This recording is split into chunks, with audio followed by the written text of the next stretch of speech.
ዛሬ እንግዲህ የቅጠል ተራ የመኖሪያ ቤቶች ግንባታ የደረሰበትን ስራ ገምግመናል።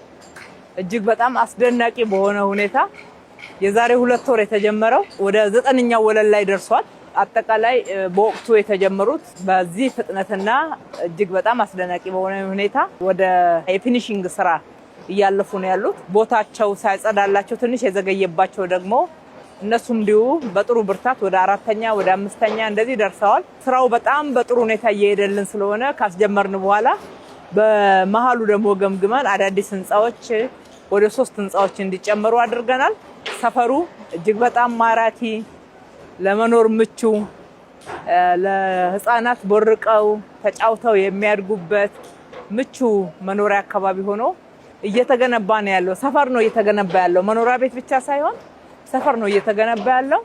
እዚህ ጋር በጣም አስደናቂውና ሊነገርለት የሚገባው የኮንስትራክሽን ፍጥነቱ፣ የግንባታው ጥራቱ እና ከፍተኛ ሆነ መሰጠትን ያየንበት ነው። እንደሚታወቀው በምርጫ ስራ ላይ ነው የቆየነው። ነገር ግን አንድም ስራ በምርጫ ምክንያት አልቆመም። ብንመረጥም ባንመረጥም ለህዝባችን የገባነውን ቃል በዚህ ኃላፊነት ላይ ባለንበት ጊዜ ሰርተን ማስረከብ አለብን በሚል ትልቅ መሰጠት ነው ሲሰራ የነበረው።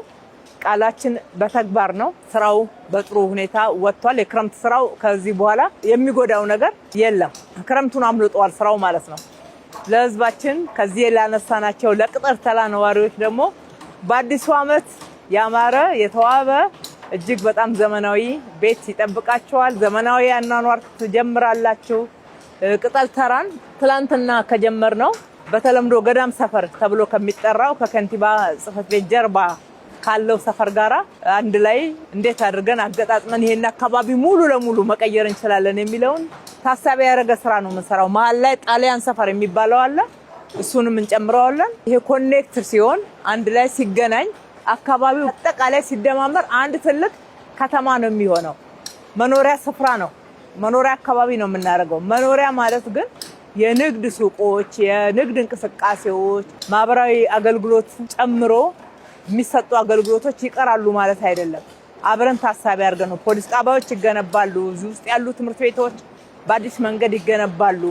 ጤና ጣቢያ በተጨማሪ የሚያስፈልገውን ማስፋፋትና እድሳት እናደርግለታለን። ሁሉም ህንጻዎች ሱቆች አሏቸው፣ ፓርኪንግ አለው። በሁለቱ ብሎኮች መካከል እንደዚህ አይነት ሰፊ የመንቀሳቀሻ መንገድና ለጋራ መጠቀሚያ የሚሆኑ ስፍራዎች አሉት። እንግዲህ ለመኖር ምቹ የምንለው ይሄን ነው። ያነሳነው ትንሽ ሰው ነው። በብዙ እጥፍ ቤቶችን ጨምረን ነው እያገኘን ያለነው። በየቦታው ላይ ካነሳነው ሰው ጋራ ሲታይ ፈጽሞ ቁጥሩ የማይወዳደርና የማይመጣጠን በብዙ እጥፍ መልሶ ብዙ ነዋሪዎችን የሚይዝልን ሆኖ እየተገነባ ነው ያለነው። እየገነቡ ያሉትን ኮንትራክተሮች በጣም ላመሰግናችሁ ወዳለሁ። በርቱ ማለት ወዳለሁ። የሰራችሁት ስራ ለኢትዮጵያ ኮንስትራክሽን ጭምር ምሳሌ የሚሆን ከጥራትም አንፃር ከፍጥነትም አንፃር ለህዝባችሁ ያላችሁንም ወገንተኝነት ያሳያችሁበት ነውና በርቱ ማለት ወዳለሁ። ገና ብዙ እንሰራለን። ሰፊ ስራ እድል አለ። በዚህ መልክ የምትገነቡ የምትሰሩ በከተማችን ውስጥ ለመገንባትም ፍላጎት ያላችሁ ሁሉ አብረን እንስራ። ከተማችንን በጋራ እንገንባ። የስራ እድልን እናስፋ።